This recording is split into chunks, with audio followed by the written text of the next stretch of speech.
Good morning, this is Nicole Ringgold. Today I'm going to show you how to make these blue jay birds. Once you have fabricated the birds, I encourage you to come up with your own designs to make them wearable. You'll need 22 gauge sterling silver sheet and round wire 26 and 20 gauge. I start with a Google search to find a clear, crisp image of a flying blue jay. I save the image to my desktop and then click on the image to print. Select 16 copies to print and then scale to your desired size. The number of birds that you decide to print totally depends on how many pieces you're going to make and how many layers will be incorporated into each piece. I usually like to print in black and white, so I change it to black and white and then press print. I plan on using 3 layers for a pair of earrings, and so here I'm deciding which layers I want to saw out, and then I will take the layers and use rubber cement and then paste each layer with a thin layer of rubber cement to my sheet. Don't smear on too much rubber cement because it will take forever for the images to dry. And if it doesn't dry, then your images will slip all over your sheet while you're sawing. Very annoying.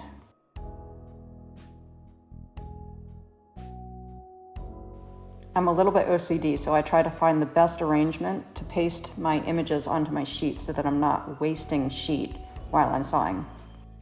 Okay, full disclosure, I'm actually a lot OCD. In any case, once the glue has dried, then you'll use a 3/0 or thereabouts blade, wax it, and painstakingly saw out every single component. As I've explained in other tutorials, hold your silver as close to where you're sawing as possible so that the silver doesn't slap all over the place. And as you're holding your saw frame, be sure not to hold it super tight. You want to make sure that you're holding it nice and loose as if you're holding a bird and you don't want to choke it. These 2 simple tips will help you relax as you're sawing and make it a lot less painful. Be forewarned, you're going to need an audiobook or some really good podcasts to make your way through this project. When you're finally done sawing out the components, peel off the paper and rub off that rubber cement with your fingers. Of course, your silver will be dirty now, so you're going to want to anneal it. To do so, I use a little Smith torch. I'm turning it on to a normal temperature for soldering and then adding propane to give it a softer flame. And then I gently heat all of the components until when I pull my torch away, the silver's black. Pickle and quench, and here you see I'm fluxing. I use Mighty Flux. Here I'm going to sweat solder. It doesn't really matter when you're soldering your silver in flush layers what kind of solder you use, but I'm using medium. And I'm transferring the solder to the silver, and then I'm going to heat the mass, the silver, until the solder puddles on the sheet. And please note, this is on the back side of the image. Note that if your solder is only balling and not puddling, you're not heating the sheet sufficiently. Pickle, quench, place your pieces right side up, and flux. I'm starting to solder the layers bottom up, and here you can see I'm using a titanium quad from Lion Punch Forge. I love it because it allows me to heat from below without actually drawing heat away from the piece. Sweat soldering allows you to place your components perfectly together without them bumping around and worrying about the silver falling off. As I'm starting to heat, I use my pick to make sure that the pieces don't bounce around. And I'm mostly heating, well, you can see here I'm heating above, but I mostly heat from below to draw the solder from the upper sheet that's sweat soldered to the bottom of the upper sheet down so that then it adheres to the bottom sheet. As I'm heating, I'm watching for 2 things. First is a slight yellow hue of the silver, which means solder flow point. I'm also bringing my torch to the top because I'm watching for the solder to have that, there it is, slight flash between the layers. Repeat those steps with the 3rd layer. Using my pick to balance everything, make sure it's not jumping all over the place. Mostly heating from below, watching for the slight yellow hue for the solder flow, and for the flash of the solder in between the sheets.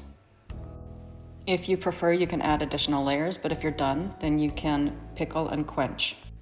In this next step, I'm using a cutoff wheel. Sometimes they're called separating discs.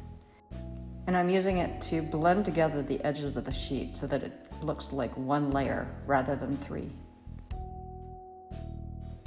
These cutoff wheels tend to be really brittle and they break easily. So while you're using them, you want to make sure that you don't put too much pressure on them because they'll snap. Luckily, they're not that expensive.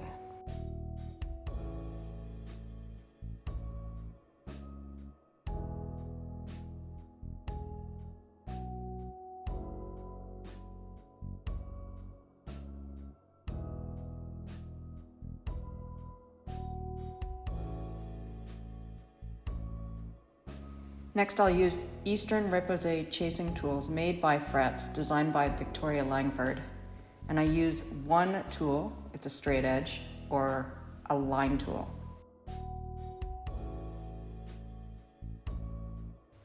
I use a Sharpie to draw the lines on the bottom portion of the wings to show where I want to chase the lines into the sheet. If you find it difficult to hold your piece while chasing lines into it, you may need to use some masking tape to tape it to your steel block. Note that your silver should be annealed while you're doing this, otherwise your piece could crack. As you're hammering, consistently drag the line tool outward. You don't want to lift it too frequently or else you'll end up with a bunch of divots. Your piece in the end will look like this. Scratch that, it should look like this. And now for a quick interruption. Hi, I'm Nicole. I am a little bit embarrassed, but I totally screwed up on this portion of the video, so my apologies. When I was fabricating the birds for this demo, I filmed these two next components in portrait mode, and so now I'm going to patch up that spot. My apologies. Okay, so moving forward, take your Sharpie and sketch in the design that you're hoping to create. Again, you'll want to make sure that your piece is annealed. And then you're going to use, and this is where I screwed up, these are called cross-cut cylinder burrs, links. Here's the product number from Rio Grande. I use on the smaller scale, and here on a piece of copper rather than on the bird, I'm showing you how I then trace over the sketch marks.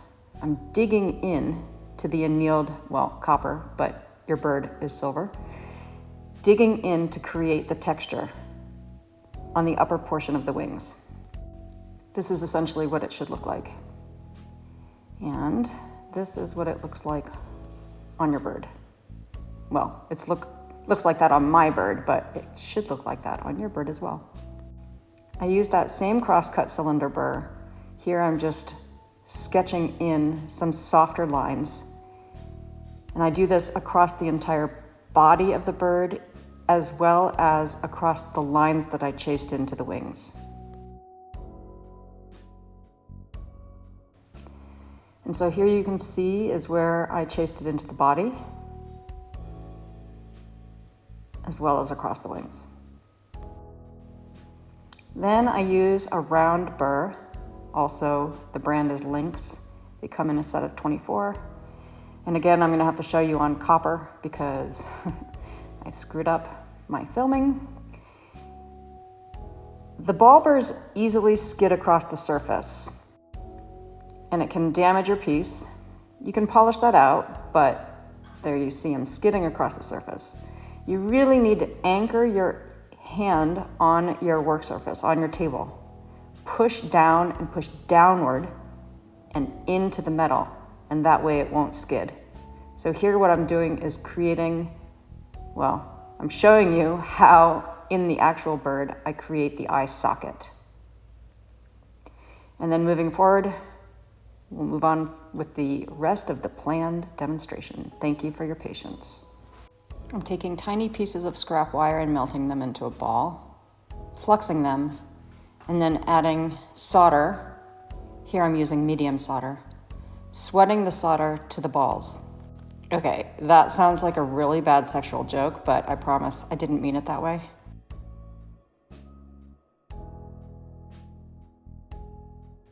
Now that our minds are out of the gutter, we can transfer the eyeballs to the eye sockets. Be sure that your pieces are nice and pickled and clean, and then add flux. Put the balls in the sockets. Since they already have solder sweat to them, then all you're gonna have to do is place them in the sockets, and then after fluxing, heat the mass, and the solder should flow. Same as I talked through previously, I heat the mass. I use my pick to protect any spot, such as the eyeball, as a heat sink. And then I heat the mass, and I'm watching for a slight yellow hue of the silver, which tells me solder flow point. Once they're soldered in place, pickle, quench, and set aside. Then you'll take your wire and start with the 20 gauge wire. Snip 2 tiny pieces that will act as the legs, and then use the 26 gauge to snip 6 tiny pieces that will act as the toes. Situate them on your soldering platform so that they look like a tiny pitchfork. All of the components must be touching. They don't have to be perfectly flush, but they must be touching. These will be fused, so no solder nor flux should be involved. And just so you know, I'm using a Silquar, S-I-L-Q-U-A-R soldering platform. Given how tiny these pieces are, your flame should be really small. You'll want to get super close and make sure all of your components are touching. Use your pick to nudge them together if need be.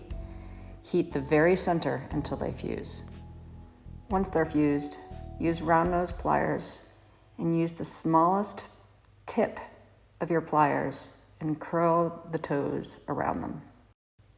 Then you'll sweat easy solder to the very tip of each of the legs. As you're sweating the solder to the legs, you can use your pick as a heat sink to prevent the solder from running up the legs or down the legs to the toes. You can see that I'm strategically using my pick not only to transfer the solder to the leg, but leaving my pick in between where the solder is being placed and the toes, so it's working like a heat sink. Make sure that your birds are fluxed, and then transfer the legs and toes into place. Heat the mass until the solder runs from the legs down to the bird. And then from here, you can finish as usual. Add bails for a necklace, add ear wires for a ring, embellish however you want. You could add a stone that's bezeled or not. Be sure to pickle, quench. If you want, you can do liver of sulfur. I show that in some of my other videos. And I hope you enjoyed this video.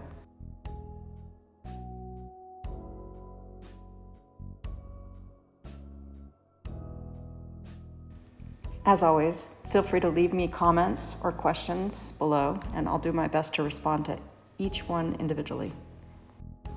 I hope you have an amazing rest of your weekend. Thank you.